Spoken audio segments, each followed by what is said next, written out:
그러면 제가 오늘 그러면 투자 수익률에 대해서 지금부터 말씀드릴게요. 이제 살살 더워지네요. 제가 이걸 이제 쉽게 설명을 해보려고 또 생각을 해봤어요. 보통 이제 부동산 투자 수익률은 뭐 4%, 5%, 6% 이렇게 말씀하시고 있지 않습니까? 근데 쉐어하우스라는 게 이상하게 나타나가지고 뭐 20% 대기하고 이러고 있습니다. 사실 이제 이걸 어떻게 이해를 해야 될까라는 게 일단 포인트고, 여러분도 누군가한테 얘기를 하면 그게 굉장히 포인트겠죠. 그래서 이걸 가장 쉽게 설명할 수 있는 게 뭘까를 고민을 하다가 이렇게 보시면 됩니다. 뭐냐면 3%, 4%, 5%, 6% 여기는 우리가 1금융 대출이라고 보시면 돼요. 그리고 20% 나온 거는 한번더 캐피탈이다. 대부분입니다. 그러면 뭐가 차이 나느냐? 고객이 다릅니다. 그렇지 않겠어요? 그러면 우리 일상적인 생활하는 사람은 캐피탈 안 씁니다. 그렇죠? 우리가 직장 잘 다니시는 분들 왜 캐피탈을 쓰겠어요?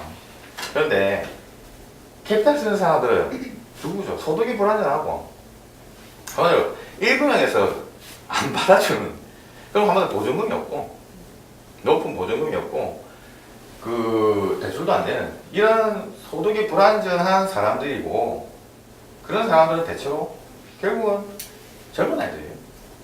젊은 애들이 아직 취직도 못했고 알바하고 있고 서울에는 살고 있고 그렇지 않겠습니까? 그럼 그런 애들이 결국은 변수도 심하고 단기 연체율도 있을 수 있죠. 그러니까 이제 뭐 똑같은 얘기입니다. 결국은 1금융에 있는 고객을 아니라 이쪽에 2, 3금융에 있는 고객으로 바뀌기 때문에 얘네들은 당연히 저 사람은 월세 안 줘도 될 거를 40만원씩, 50만원, 60만원씩 주면서 들어오는 거잖아요. 결국 그렇기 때문에 그 간극에서 5%라는 수익률이 20% 난다. 이렇게 보시면 제일 이야기가 어떻게 보면 편하실 수 있어요. 그러면 그렇다고 그러면, 왜냐면 이걸 이해를 이렇게 안 하니까 왜 사람들이 그러면 5%면 되는 거를 왜 20%나 해? 이게 이해가 안 가잖아요. 다 이렇게 결국 뭐 급한 사람이 비싼 돈 쓰는 거죠. 여러분 마찬가지입니다. 자기 처지가 공공하니까, 자기가 지금 통장에 돈 100만 원도 없으니까 이런 현상들이 일어나는 겁니다. 그럼 걔네들은 먼저 100만 원이 생기느냐? 안 생길 거예요. 어차피 인생 살아보셨지만 없는 사람은 계속 없습니다. 언제까지? 나중에 이제 애 놓고 잘 때까지는 젊어서 애는 빚만 없어도 다행이에요. 그래서 그냥 그렇게 걔들은 살 겁니다. 요새 결혼도 잘 안 하잖아요. 그러면 언제까지고 결국은 천하총각 때는 그냥 살 거예요. 살다가 나중에 이제 애 낳고 하면 이제 자기 이제 발등에 불 떨어지니까 이제 전세도 하고 막 이렇게 하겠죠. 그건 그때 얘기고, 젊을 때는 어차피 학교 관계나 직장 관계가 다 불안정합니다. 요즘 다 뭐 이렇게 길게 생각하고 안 해요. 그래서 또 이제 결국 쉐어하우스가 수익률을 높이 가져갔던 이유는 얘네들 다 꺼리지 않습니까? 왜 꺼리겠습니까? 집주인 입장에서 미치죠. 이 단기 뭐 보증금도 없제, 연체율도 있고 단기 계약을 원하고 다 안 받아준단 말이에요, 얘네들. 그런 건 다 어디 가서 고시원에 다 들어갔잖아요. 고시원에 다 들어가 있었는데, 고시원이 살아보셨는지 모르겠는데 저 공부한다고 이제 한번 들어갔던 적이 잠깐 있었는데 참 우울증이 좀 올 수가 있어요. 거의 심각해져요. 정상적인 생활이. 그래서 그런 이제 어떻게 보면 삶에 이제 스트레스가 쌓이니까 결국 대안으로서 이제 쉐어하우스가 나오면 고시원 수익률 좋다고 알려져 있었거든요, 원래. 그런데 이제 뭐 거기 뭐 여러 가지 얘기가 있겠지만 어쨌든 그거를 대안으로 만든 게 사실상 쉐어하우스라고 보시면 돼요. 그럼 쉐어하우스가 됐기 때문에 이제 주거 환경은 많이 개선됐습니다. 옛날처럼 정말 막 손바닥만한 데 들어가서 뭐 눈 뜨고 바로 막 침대와 책상이 같이 있는 이상한 구조가 아니라 이제 조금 사람 살만한 데로 바뀌었고, 그래서 젊은 애들이 이제 대거 그쪽으로 이동을 하는 거고, 옛날에는 고시원은 오직 탈출의 대상이었지만 지금 그래도 쉐어하우스는 더불어 살 수 있는 적당한 공간으로서 어떻게 보면 인정을 받고 있는 거예요. 그게 이제 왜냐면 쾌적한 환경이 조금 구성이 돼서 그렇다고 보실 수 있습니다. 그래서 이제 투자 수익률 생각을 하실 때 저는 원래 아주 핵심만 아주 쉽게 설명해야 됩니다. 긴 얘기, 그리고 못 알아듣는 얘기를 잘 안 하는 걸 좋아하고요.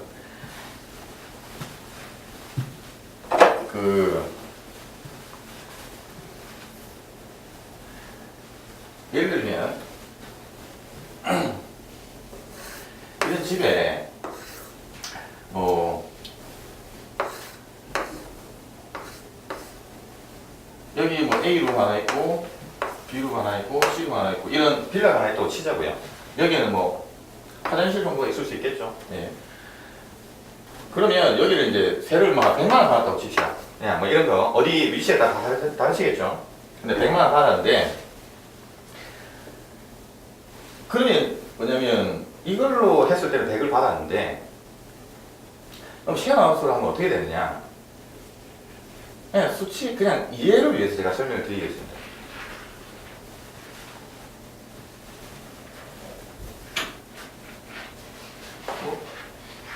뭐 간단히 이해할게요. 일단 그냥 이렇게 하면 120이 나와요. 그냥 간단한 거죠. 그러면 좀 큰 방은 조금 더 받을 거고 작은 방은 좀 덜 받겠죠. 얘가 큰 방이면 45만 원이고 얘는 35만 원 받을 거잖아. 그죠? 수량 수익률 20%죠. 그냥 아주 심플한 설명입니다. 여기 다른 개론들이 있겠지만 이거 생각하면 아주 간단해요. 그러면 우리가 또 여기서 생각할 수 있는 게 공실 리스크가 있어요. 쟤는 감안하셔야죠. 감안하셔야 하는데 쉐어하우스 특징이 공실 리스크가 상당히 분산된다는 건데 예를 들면 이게 안 나가면 한 달이고 두 달이고 100씩 손해보지 않습니까? 근데 얘네들은 이게 안 나가면 얘만 손해보는 거예요. 그럼 80은 채워진다는 거죠. 그리고 두 개가 안 나가고 40은 채워진다는 거예요. 한마디로 공실 리스크가 떨어져요. 그러니까 분산은 우리 투자도 분산이 좋다고 적당히 분산돼 있으니까 물론 전체적인 패턴은 좀 다를 수 있지만 여러 가지 부분에서 이런 것들이 보완이 됐다는 거죠. 결국 공실 리스크가 떨어졌기 때문에 그리고 이런 것들이 분배했기 때문에 결국 이게 20% 수익이 나오고 했던 거예요. 네, 그렇게 이해하시면 간단하고요. 그러면 이거를 그러면 하기가 쉬우냐? 일 많습니다. 일 많아요. 일이 많습니다. 이게 얘네들이 주 고객은 다 20대 여성입니다. 90%가 여성이고요. 남자는 같이 사는 걸 안 좋아합니다, 원래. 군대를 갔다 왔기 때문에 남자끼리 집단생 하는 걸 절대 좋아하잖아요. 물론 가끔 있겠지만 절대적인 수요는 여성이 있습니다. 왜냐면 여성은 또 보안에 대한 느낌이 있어요. 혼자 살면 위험하잖아요. 좀. 그래서 그런 부분 플러스 이제 그건 다 떠나서 어쨌든 돈만 먹고 얘기를 하면은 이런데 이 20대 여성들은 수제권이 맡겨도 해결을 안 해요. 이게 저희가 가보면 좀 이제 치우면 될 것 같거든요. 해결을 안 해요. 해결을 안 하고 원래는 뭐 잘 아는 사람을 불렀든지 자기가 뭐 하루 그 생활에서 뭐 어떻게 했겠지만 여기는 공용 공간이라는 개념이 있어서 관리를 해줘야 된다는 의식이 있습니다. 한마디로 요구 조건이 높아요. 눈이 높습니다. 얘들이 안 줄 수도 없고 공용 공간은 다 방치해요. 사실상. 왜냐면 누구의 책임도 아니라는 겁니다. 자기 방은 지가 알아서 줘. 거기서 무슨 짓을 하든 사실 상관 안 해요. 뭐 어떻게 했어요? 뭐 자기 방. 근데 이제 공용 공간 화장실 같은 경우는 사실상 한 달 정도 지나면 그 누구도 나서서 청소하는 사람이 잘 없습니다. 그래서 결국은 이제 관리에 대한 요구 조건이 높아지고 또 단기 계약이니까 계속 이제 좀 있으면 또 나가겠다 하고 또 단기 계약한 대로 사는 게 아니에요. 또 중도 퇴실률이 굉장히 높습니다. 왜냐면 자꾸 자기도 이슈가 있는 거야. 젊기 때 얼마나 이 불꽃 같은 그 시간을 가지고 있겠습니까? 그러니까 자기도 바꾸고 우리도 바꾸는데 이제 계속 이슈가 있습니다. 예, 그래서 한마디로 이제 그게 이제 힘든 거죠. 어떻게 보면 이제 계속 중개를 해줘야 돼요. 그럼 중개 수수료를 다행히 이제 쉐어하우스는 중개 수수료를 안 하죠. 직접 광고를 하니까. 물론 그것도 다 돈입니다. 직접 광고하는 돈도 돈인데 중개 수수료를 안 하죠. 사실 법도 없고 중개 수수료를 하는 것도 없어요. 그래서 이제 그걸 자체적으로 운영하면서 계속 이제 사람 맞춰서 넣어주고 공시리스크 줄이려고 노력하고 그 다음에 관리해주고 이게 뭐 쉬운 일은 아니기 때문에 사실상 이게 진입장벽이 있는 겁니다. 이 진입장벽이 있는 거고 그래서 이제 사실 뭐 집주인 입장에서 선뜻 쉐어하우스 하기가 안 쉽죠. 왜냐면 안 그래도 원룸도 관리하려니까 막 오만 막그 우는 소리 들어주기 힘든데 여기서 쉐어하우스가 옆을 하니까 얼마나 더 힘들다고 생각하겠습니까? 그래서 여기까지가 일단 쉐어하우스 수익률 120% 말씀드렸어요. 궁금하신 것 혹은 더 뭐 좀 어떻게 20개를 하시게 됐는지. 저요?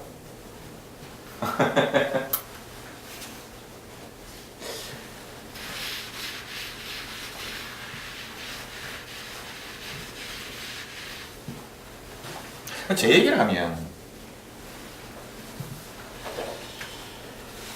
도움이 되실지 모르겠는데 일단은 질문을 했으니까 제가 말씀드리겠습니다. 예. 저는 원래 목표가 한 1000개 정도는 일단 생각을 했어요. 그래서 제가 볼 때는 그냥 쉐어하우스 시장들이 다 도토리들밖에 없다고 생각했었어요. 그래서 이제 도토리들밖에 없으니까 내가 가면 되게 잘할 것 같은데 이렇게 생각을 했죠. 그냥 큰 생각을 합니다. 그래서 빨리 전개해야지. 그냥 그 생각했어요. 그냥 빨리 전개해야지. 그러니까 빨리 규모의 경기를 확립을 해야겠다. 그래서 그러기 위해서 그냥 막 쭉 했던 거예요. 쭉 했는데 이제 한 20개 정도 하니까 그러니까 저도 이제 뭐 부동산 경영을 안 해봤습니다. 저희 올해 5월달에 시작을 했는데 일 많죠. 사고 많고 많습니다. 많고 얼마 전에도 겨울에 곰팡이 있지 않습니까? 그럼 그건 이제 처음에 이제 저희가 가서 해결하려고 보니까 도대체 저희가 해결할 문제가 아니에요. 저희가 이제 안 돼서 결국 업체를 부르니까 처음에 100만 원 부른 거 깎고 줄여가지고 또 면적도 줄이고 해서 이제 한 60만 원 정도의 견적을 받았는데 그런데 이제 당연히 이제 건물적으로 얘기를 해야 되지 않습니까? 이제 차라리 남자분들은 얘기가 싫습니까? 여자 주인분은 결론은 그냥 자기가 하겠다. 자기가 저는 누구 부르신 줄 알았어요. 그리고 직접 하시겠다고. 락스를 들고 이렇게 모자를 끼고 오셨더라고요. 그래서 이제 제가 그냥 제 돈으로 하겠습니다 하면서 제가 이제 그냥 제 돈으로 그냥 제가 다 알아서 했는데 한마디로 이제 쉽지 않은 많은 일들이 있었습니다. 많은 일들이 있었고 그런데 저는 이제 개인적으로 그런 것들이 나중에 다 이제 노하우 되고 다 경험될 거라고 생각해서 다 수업료 정도로 생각했고 저는 어떻게 20개 했냐기보다는 어쨌든 처음에 전개 생각해서 그냥 막 늘렸기 때문에 그냥 아직도 이제 지금 많이 부족하다고 그런 생각을 가지고 있는 거예요. 지금 이제 시장에서는 되게 초기 시장이어서 지금 20개 정도는 좀 조금 있어 보일지 모르겠는데 나중에는 아마 대규모 사업자들이 나타나지 않을까 생각을 하긴 합니다. 근데 대기업이 들어오긴 쉽진 않아요. 대기업들은 제 생각에는 기숙사를 우리가 건립하려고 해도 주변에 주민들이 굉장히 반대를 많이 하시거든요. 고려대나 어디든 기숙사 건립은 다 반대합니다. 왜냐면 다 그 할머니들 다 집세 받아먹고 사는데 기숙사 들어오면 다 결국 집세 낮아지잖아요. 그러면 이제 할머니들은 이제 당연히 이제 나이가 나는 거죠. 그런 것처럼 이제 대기업들이 이렇게 집세 받아먹는 이게 주민들 상대로 싸우려면 잘 쉽지 않을 거라고 생각합니다. 근데 특수상권은 있겠죠. 강남에 아주 좋은 위치에 아주 월세 굉장히 높게 1인실 100만 원 이렇게 하는 애들 있어요. 그런 수요는 당연히 일반적인 수요가 아니어서 가능할 거라고 생각하지만 일반적인 이런 주택이나 이런 쪽으로 대기업들이 일반 주민들이 경쟁하면서 들어오기는 정치적으로나 언론적으로 상당히 좋지 않을 거다. 아마 들어온다면 주민들이 반대가 좀 많을 걸로 예상합니다. 그래서 걔들이 작게 짓진 않을 거잖아요. 한번 지었다 하면 최소한 50명, 100명은 들어가기 지을 건데 그런 것들은 이제 소명이 잘 안 될 겁니다.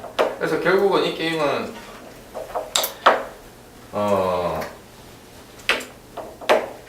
그렇게 뛰어난 사업자들은 나타나기 힘든 그런 독특한 시장이고 또 재밌는 건 이제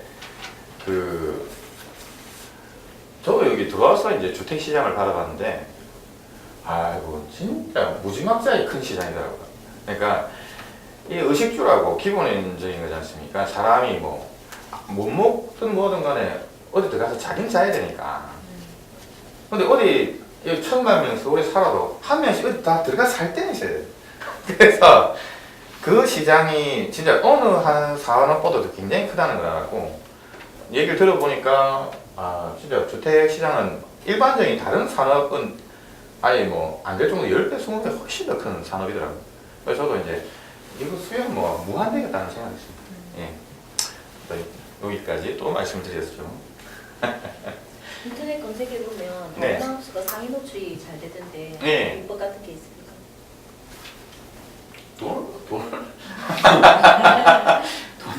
돈 아닐까요? 항상 홍보는 모든 그 사업의 가장 깊은 고민이지 않습니까? 결국은 돈 많이 쓰면서 홍보하는 거는 그건 누구나 다 하는 건데, 이제 돈을 최소한 가성비 줄여가면서 어떻게 홍보할 수 있을까? 저희도 지금까지는 계속 발전 중인 겁니다.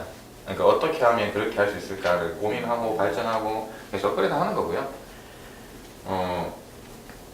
아무래도 이런 건 있겠죠. 뭐냐면 이제 저희는 이제 좀 그래도 규모가 있게 운영을 하니까, 그리고 지역의 구분이 좀 여러 지역에 있다 보니까 이제 이미 기본적으로 깔고 하는 홍보 비용이 있고 홍보 담당자들도 있고 홍보 비용도 있고 책정이 돼 있는데, 그런 생각을 했으면 뭐 한두 개 하시는 분은 그렇게 집행하기 어렵잖아요. 이거 한 개 해가지고 뭐 얼마 번다고 그걸 뭐 홍보비 따로 투자하고 이렇게 하기가 쉽지 않겠다, 이런 생각을 하긴 했고, 또 그런 분들 위해서도 아마 여기 스마트하우스에서도 뭐 이렇게 저도 부르고 막 한 걸로 생각을 합니다. 뭐 일단 홍보는 이제 그렇게 그냥 일반적인 그 온라인 홍보는 똑같습니다. 우리 상품 파는 건데 이제 분양 홍보다 보니까 아무래도 키워드 검색이 조금 더 있죠. 왜냐면 상품이야 재고가 항상 있지만 이건 재고가 있다 없다 하는 거니까 필요할 때 집중적으로 좀 그 키워드를 상위 노출시킬 수 있는 그런 전략으로 가는 게 좋다고 보여집니다.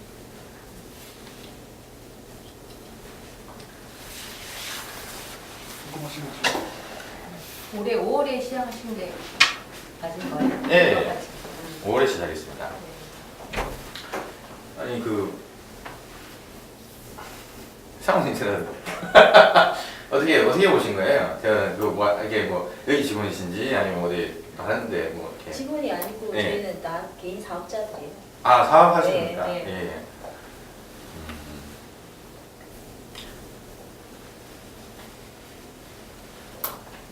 결국은 제 생각은 이렇습니다. 제가 생각할 때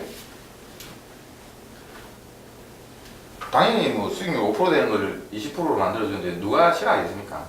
네, 그런 거는 싫어할 사람이 없는데 그렇다고 그러면 쉐어하우스가 맞는 키냐? 그렇진 않아요. 그러니까 저희가 분석을 해보면 한번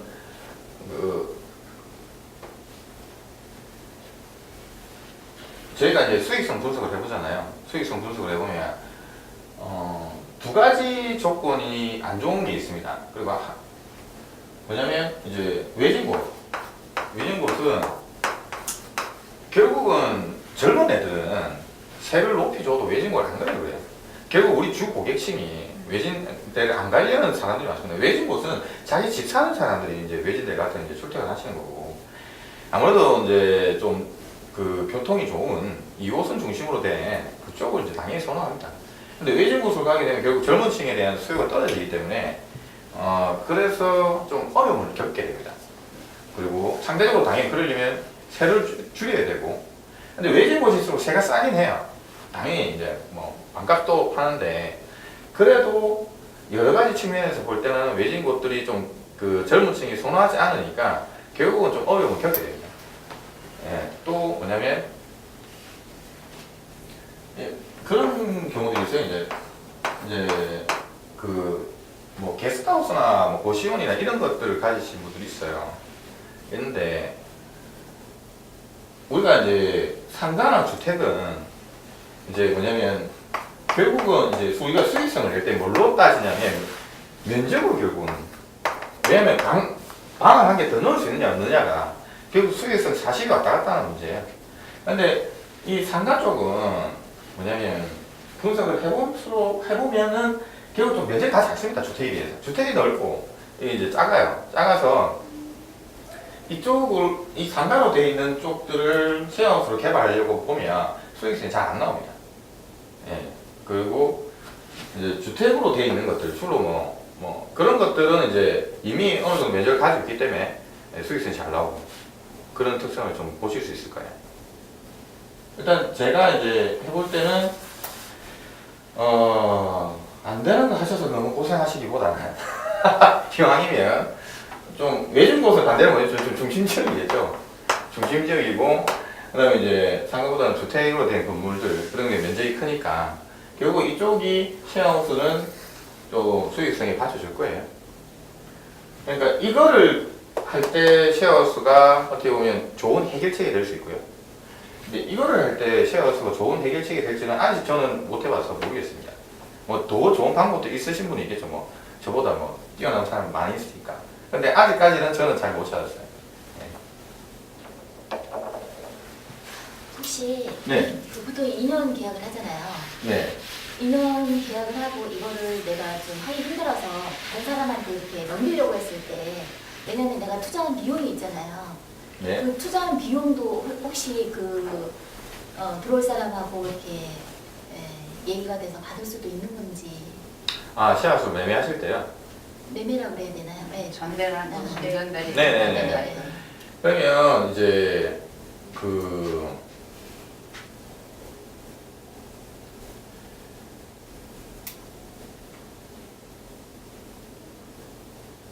저는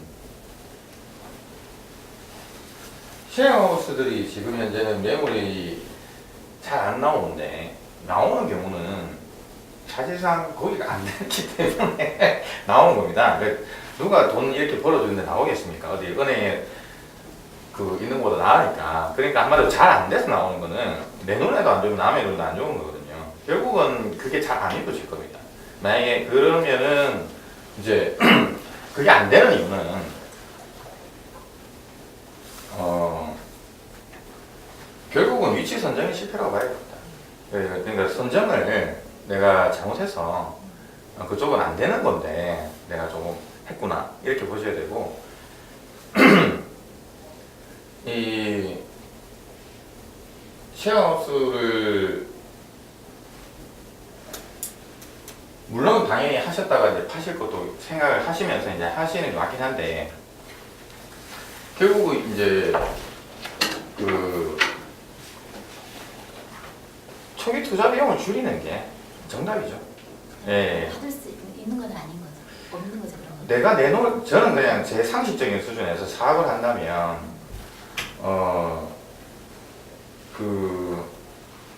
잘 안 살 것 같아서 왜냐면 잘 돼서 나가는 집은 팔 수 있겠지만 내놓을 때는 정말 근데 잘 되는 경우라고 가정해 봅시다. 그러면 될 겁니다. 예.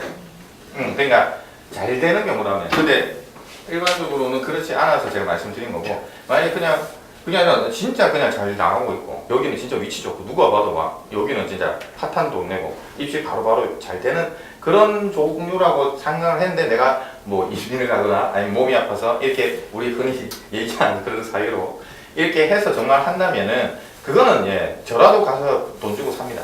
제가 쉐어하우스를 운영을 하지 않습니까? 쉐어하우스 매물 나왔는데 적당히 투자되어 있고 인터넷 괜찮다? 그러면 난 수익률 바가지 아니까 그럼 가서 삽니다. 네, 그거는 그렇게 볼 수 있을 겁니다. 주로 그냥 임대 계약을 하셔가지고 이렇게 하시는 건가요? 예, 그렇죠. 네. 예. 그러면 임대 계약할 때 보통 그냥 2년 계약으로 하셔요? 아니면 주로 몇 년으로 계약을 하셔서 진행을 하시나요? 저 같은 경우는 그냥 일반적인 주택 롤이 2년이지 않습니까? 그래서 2년 계약합니다. 그리고 보통 집 하시는 분들이 주택에 계신 분들은 오래 살기를 원하시죠. 그러니까 이제 2년 뒤에 갑자기 정말 특이한 경우 외에는 저는 이 생각해요. 그러니까 정말 특이한 경우 외에는 그냥 다 연장될 거라고 생각합니다. 그러니까 우리가 나가지 않는 이상은 어지간하면 물론 아닌 경우도 있겠지만 웬만하면 그럴 거라고 생각이 들어요. 네. 임차하실 때 네. 그 임대인한테 설명하시나요? 내가 이런 사업을 한다고? 설명드려야죠. 네. 근데 이제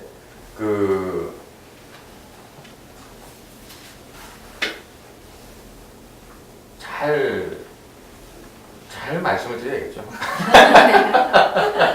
싫어하는 사람도 많다라는 많습니다. 예, 왜냐면 속 시끄럽지 않습니까? 우리 그리고 다 그런 분들이 대충 나이가 좀- 그러니까 젊은 나이가 아니신 분들이 많잖아요. 그러니까 이게 좀 고지식한 분도 많고 그래서 잘 이제 설명을 잘 드려야죠. 그래서 만약에 원하는 지역을 뭐 이렇게 성사를 못 하시는 그런 경험도 있으신가요? 혹시? 그러니까 거절하시는 경우는 당연히 있습니다. 예, 그거는 뭐 당연한 거죠. 네. 실은 투있죠. 이 정도 해도 될 것 같은데 고생하셨어요. 네, 감사합니다. 네, 감사합니다. 감사합니다.